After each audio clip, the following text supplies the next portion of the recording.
ভূমধ্যসাগরের তীরে এক থমকে যাওয়া ইতিহাস ও নতুন আশার আলো। এক সময় একে বলা হতো ভূমধ্যসাগরের লাস ভেগাস। এলিজাবেথ টেলর কিংবা রিচার্ড বার্টনের মতো হলিউড তারকারা যেখানে ছুটি কাটাতে আসতেন। কিন্তু ১৯৭৪ সালের এক গ্রীষ্মের দুপুর ভরসার ভাগ্য চিরতরে বদলে দেয়।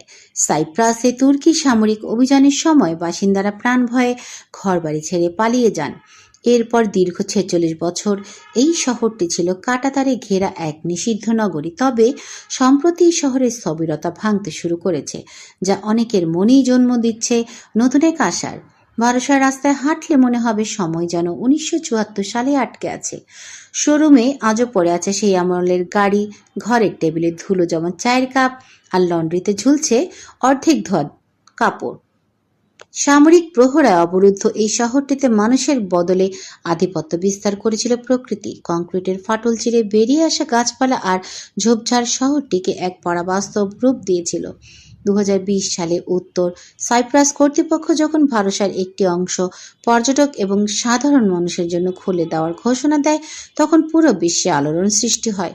কয়েক দশক পর যখন সাধারণ মানুষ এই পরিত্যক্ত সৈকতে হাঁটার সুযোগ পেলেন, তখন তা ছিল এক মিশ্র অনুভূতির বহিঃপ্রকাশ।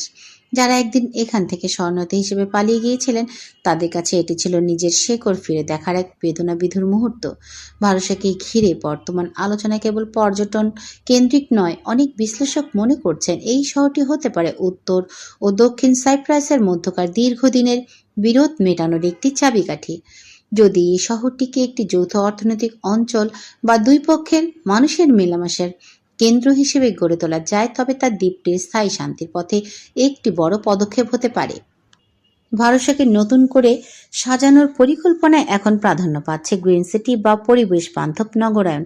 যেহেতু দীর্ঘ সময় এখানে মানুষের আনাগোনা ছিল না, তাই অনেক বিরল প্রজাতির কচ্ছপ এই সৈকতে বাসা বেঁধেছে। পরিবেশবিদরা চাইছেন নতুন ভরসা যেন হয় আধুনিক স্থাপত্য আর সংরক্ষিত প্রকৃতির এক অনন্য উদাহরণ। অবশ্য ভরসাকে পুরোপুরি আগের রূপে ফিরিয়ে দেওয়া সহজ নয়। হাজার হাজার পরিত্যক্ত বহুতল ভবন এখন সংস্কারের অযোগ্য। তাছাড়া সম্পত্তির মালিকানা নিয়ে আন্তর্জাতিক আদালতে আইনি জটিলতাও রয়েছে। তবুও যে শহরটি কয়েক দশক ধরে কেবল যুদ্ধের ক্ষত বহন করত, সেখানে আজ মানুষের পদচারণা আর শিশুদের কোলাহল শোনা যাচ্ছে। এটি এখন সাইপ্রাসের জন্য বড় প্রাপ্তি।